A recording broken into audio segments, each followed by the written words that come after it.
Imagine you are crawling on your stomach through a pitch-black tunnel. The air is damp, heavy, and smells faintly of wet limestone and ancient earth. It is 1990, in the lush Aveyron Valley of southwestern France. A 15-year-old local boy named Bruno has spent the last 3 years obsessively digging away at a tiny, rubble-filled opening in a hillside. People probably thought he was crazy, but today, his persistence pays off. He breaks through. Gripping a flashlight, he slips into a narrow, terrifyingly tight passage. For over 300 meters, he wiggles and drags himself through the absolute dark. The beam of his light cuts through dust that hasn't moved in tens of thousands of years. He is completely alone, knowing that no living human has breathed this air since the depths of the last ice age. Suddenly, the claustrophobic tunnel opens up. Bruno finds himself standing in a massive, echoing chamber. He sweeps his light across the damp floor, and his breath catches in his throat. Right there, in the middle of this vast, dark room, is something that defies all logic. It isn't the fossilized remains of a cave bear, and it certainly isn't a natural rock formation. Lying on the cave floor is a massive, deliberate construction made of hundreds of purposefully broken stalagmites, arranged perfectly into mysterious, concentric rings. Bruno didn't know it yet, but he had just stumbled into one of the greatest, most paradigm-shifting archaeological mysteries in human history. Welcome to Bruniquel Cave. To really grasp why this discovery sent shockwaves through the scientific community, we need to understand exactly where Bruno was standing. This wasn't a shallow rock shelter where ancient hunters might sit by a fire and watch the rain. This chamber was located 336 meters deep inside the earth. In the study of caves, this is known as the deep cave zone. It is a place of perpetual, crushing darkness. If your torch goes out here, you cannot see your own hand touching your face. The temperature is a constant, chilly 57 degrees Fahrenheit. As diurnal creatures, humans are hardwired to fear the dark. It is the realm of predators and the unknown. Yet, the rings on the floor proved someone intentionally journeyed into this terrifying abyss to build something monumental. When professional archaeologists entered the cave a few years later, they were completely baffled. An early researcher, named Francois Rouzod, surveyed the site in 1992. The structure consisted of roughly 400 individual pieces of stalagmite. These weren't just picked up off the ground. They had been intentionally wrenched from the cave floor, transported to the center of the room, and arranged into 2 main structures. There was one large ring about 22 feet across, and a smaller one about 7 feet wide. Incredibly, the builders used smaller pieces to prop up the larger ones, creating a sturdy, interwoven fence-like structure. Scattered throughout the rings were undeniable traces of fire. The limestone was blackened with soot, and the clay floor was baked red from intense heat. Rouzod found a small piece of burned bone near a hearth and sent it for radiocarbon dating. The results were startling. The bone was at least 47,000 years old. At the time, that was the absolute maximum limit radiocarbon dating could accurately measure. It essentially meant the bone was 47,000 years old, or perhaps even older. Tragically, Rouzod passed away shortly after, and for nearly 2 decades, the gates to Bruniquel Cave were locked. The scientific world largely forgot about the rings in the dark. It remained an unresolved anomaly. Who could have built it? At 47,000 years old, the timeline was uncomfortably tight. Homo sapiens were only just beginning to push into Europe around that time. Could a pioneering band of early modern humans have discovered this cave and built an abstract architectural project in the pitch black? Or was there another shadow lurking in the human family tree? The mystery of Bruniquel was sleeping, waiting for the technology of the future to reveal an unbelievable truth. For over 20 years, the stalagmite rings of Bruniquel Cave sat in the dark, gathering a slow, silent drip of mineral water. It wasn't until 2013 that a new team of researchers, led by Jacques Joubert and Sophie Verheiden, finally secured permission to unlock that heavy iron grate and venture back into the abyss. But they brought with them a secret weapon that the original explorers of the 1990s didn't have access to: highly precise uranium series dating. You see, the radiocarbon dating used on that first piece of burned bone is a bit like a stopwatch that runs out of batteries after about 50,000 years. But uranium decays at a painfully slow, highly predictable rate, making it the perfect geological clock. The researchers knew that to find the true age of the rings, they had to look at the stones themselves. Stalagmites grow from the ground up as mineral-rich water drips from the ceiling. When the builders snapped these rocks off the floor, they stopped that growth. Over the millennia that followed, new layers of calcite crust slowly grew over the broken tips and burn marks. By taking tiny core samples from this fresh crust and measuring the uranium trapped inside, the team could calculate exactly when the stones were abandoned. When the lab results came back, the numbers were so shocking the team had to run the tests over and over again. The stalagmite structures weren't 47,000 years old. They were 176,500 years old. Just pause and let that number truly sink in. 176 millennia. To put that staggering abyss of time into perspective, the Great Pyramid of Giza was built roughly 4,500 years ago. Even the breathtaking cave paintings of Chauvet are only about 30 to 40,000 years old. The structures at Bruniquel are so unimaginably ancient, they predate almost every single milestone we associate with human history. More importantly, this date shattered the established timeline of human evolution. Why? Because 176,000 years ago, our species, Homo sapiens, was nowhere near France. The fossil record clearly shows we wouldn't successfully migrate into Western Europe for another 100,000 years. There was absolutely no physical way a modern human could have built those rings. So, if it wasn't us, who was surviving in the freezing Aveyron Valley back then? By sheer process of elimination, the scientific community was left staring at a single, undeniable conclusion. The architects of this deep earth monument were Neanderthals. This revelation hit the archaeological world like an earthquake. For over a century, the word Neanderthal has been used as a casual insult. Ever since their robust skulls were pulled from a German quarry in the 1850s, popular culture has painted them as slouching, grunting brutes. The Victorian-era scientists who first studied them couldn't stomach the idea that another intelligent human species once rivaled our own, so they downgraded them to mindless scavengers. We pictured Neanderthals shivering in the mouths of shallow caves, surviving the Ice Age through brute animal strength rather than wit. The stones of Bruniquel Cave completely demolished that arrogant stereotype forever. You do not accidentally build a complex, multi-ton geometric structure 300 meters underground. This was not the work of mindless brutes. These were highly adapted humans with brains slightly larger than our own. They possessed the immense capacity for complex, long-term planning. To conceive of an architectural project this massive and execute it in a place devoid of all natural light requires a level of intelligence textbooks previously claimed belonged exclusively to Homo sapiens. The Neanderthals weren't just surviving their world, they were mastering it.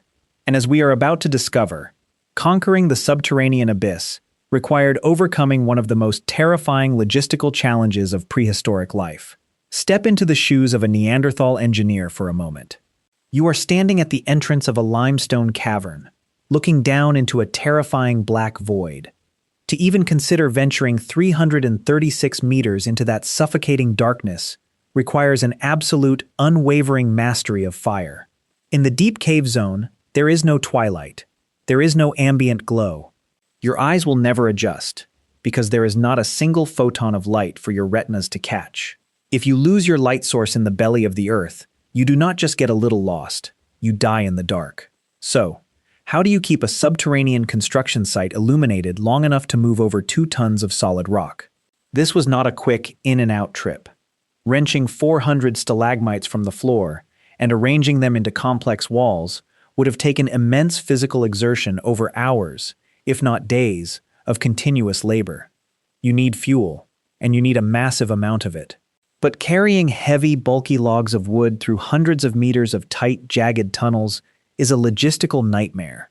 When archaeologists carefully sifted through the blackened hearths integrated right into the stalagmite walls, they found the Neanderthals' brilliant, highly specialized solution. Mixed in with the charcoal of burned wood were the heavily charred, spongy ends of large animal bones. To a modern person, tossing a bone on a fire might seem completely pointless. Bones don't catch fire easily, right?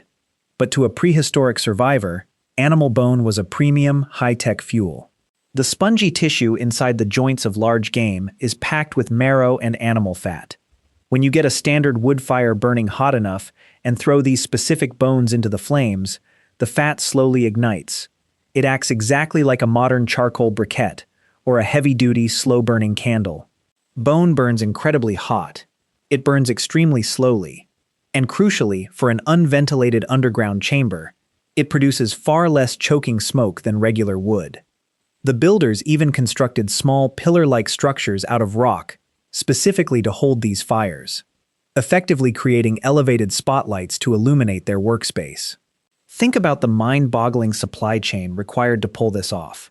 A group of Neanderthals had to successfully hunt animals on the surface, extract the specific marrow-rich bones, gather the right kind of dry wood, and systematically transport all of these supplies deep into the cave. This operation required a highly coordinated crew. Someone had to constantly feed and maintain the fires, so the workers wouldn't be plunged into deadly darkness. Someone had to use raw muscle to snap off stalagmites, while others acted as architects, deciding exactly where each piece belonged. You absolutely cannot coordinate a dangerous, underground industrial project of this magnitude through simple grunts and hand gestures. Imagine trying to direct a team moving 2 tons of rock in flickering, shadowy firelight without being able to speak clearly. It is practically impossible. The sheer logistical complexity of the Bruniquel Cave project is some of the strongest indirect evidence we have that Neanderthals must have possessed a complex, structured spoken language. They had to be able to communicate abstract concepts, delegate specific jobs, and warn each other of unseen dangers. This fundamentally redefines their cognitive abilities. For generations, scientists confidently believed that only Homo sapiens had the brainpower to imagine a complex project, plan the logistical steps days in advance, and execute it in an environment entirely hostile to human life. We arrogantly thought we were the only species brave enough to explore the absolute dark. Yet, nearly 180,000 years ago, a team of Neanderthals stood at the edge of the abyss, gathered their specialized torches, and confidently walked into the shadows. But all of this incredible logistical planning and engineering brings us directly to the most maddening, debate-sparking question of the entire discovery. Why do it at all? Why invest so much precious time, energy, and resources to build massive rock rings in a place where no one could even see them without a torch? When archaeologists first look at ancient structures, they always try to find a practical, everyday survival function. Was it a home? Absolutely not. Living 300 meters underground makes zero sense. It is freezing, damp, and completely devoid of food. There is no natural light to work by. You would have to constantly burn precious fuel just to see the faces of your own family, and the smoke would eventually become unbearable. Was it a hunting trap, or perhaps a defense mechanism? Again, the logic falls apart. Game animals do not wander hundreds of meters into pitch-black caves. And while massive, terrifying cave bears did hibernate in deep caverns during the Ice Age, you do not sneak into a slumbering predator's den, loudly smash hundreds of rocks for several days, and build a knee-high fence to protect yourself.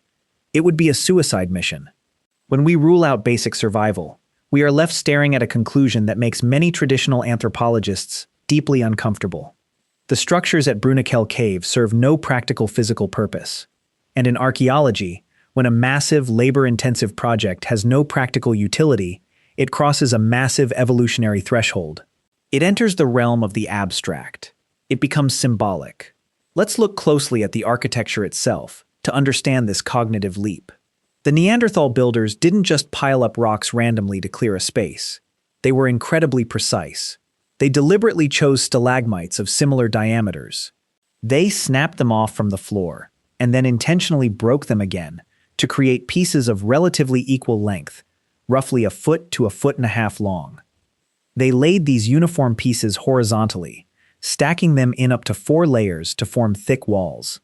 They even used smaller stalactite fragments, stone formations broken from the ceiling, as wedges to stabilize the structure.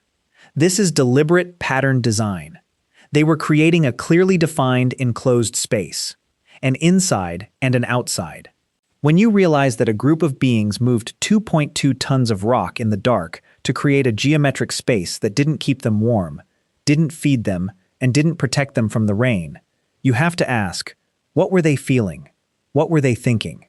For decades, the rigid scientific consensus was that only our species, Homo sapiens, possessed the capacity for abstract thought, spirituality, or ritual.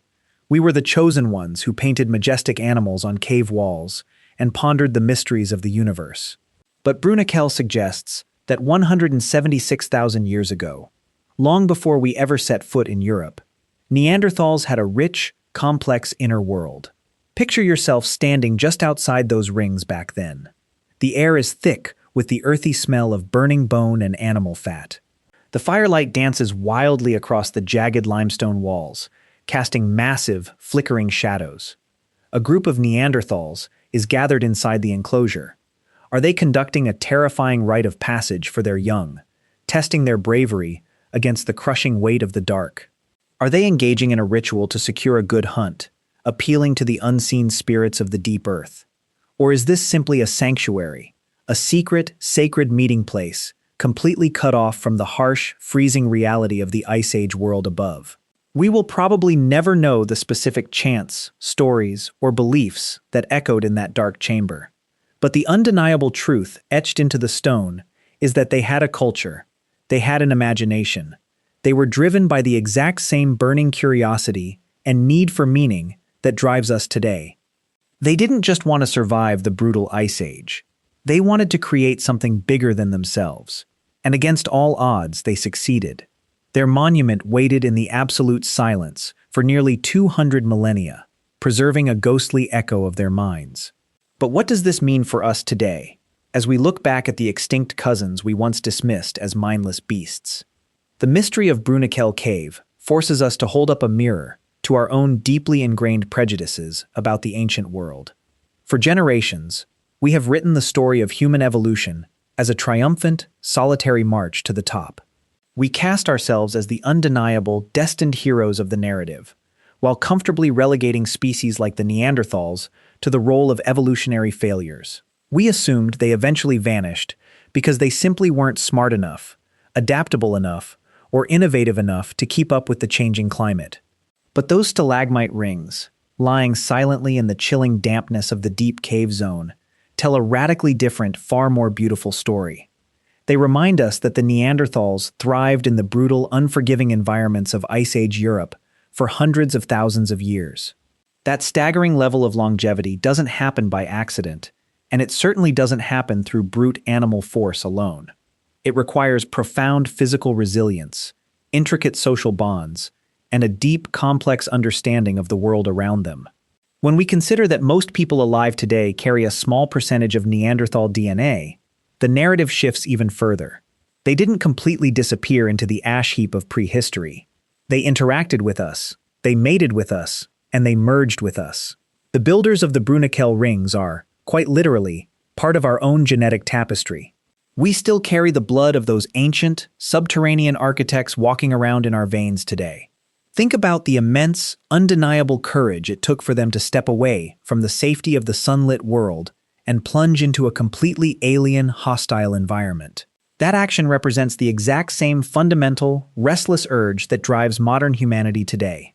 A Neanderthal walking into the crushing darkness of a deep limestone cave with a sputtering bone-fat torch is driven by the exact same spark of curiosity as a modern astronaut strapping into a rocket to plunge into the freezing void of deep space. We are united across a dizzying chasm of 176,000 years by that shared need to cross the threshold of the unknown. We share the need to see what lies beyond the edges of the map, and to leave a lasting mark saying, "We were here." It fundamentally redefines what it means to be human. Being human isn't just a strict biological classification belonging exclusively to Homo sapiens. It is a state of mind. It is the capacity to wonder, to organize, and to project deep meaning onto a chaotic universe. The Neanderthals weren't a rough draft of humanity. They were a parallel expression of it. As we look back at the faint echo of their minds left intricately arranged in the stone, we have to ask ourselves, how many other ancient mysteries are still waiting in the dark? If a monumental architectural discovery like Bruniquel could remain hidden for over 170 millennia, what else is out there, quietly resting beneath our feet, ready to completely rewrite everything we thought we knew about our origins? The story of the Neanderthals is far from over. In many ways, we are just learning how to translate the first few pages. The rings of Bruniquel Cave ultimately teach us a humbling lesson. We are not the only species to have ever looked at the raw materials of the earth and dreamed of building something greater. We were not the first to seek out the mysteries of the dark. So, what do you think the Neanderthals were using those stalagmite rings for? Was it an ancient sanctuary, a ritual space, or something we simply don't have the concepts for yet? Let me know your theories in the comments down below. If you enjoyed venturing into the prehistoric dark with me today, make sure to hit that like button, share this video with a fellow history nerd, and subscribe to the channel so you never miss an episode. Until next time, keep questioning the past and stay curious.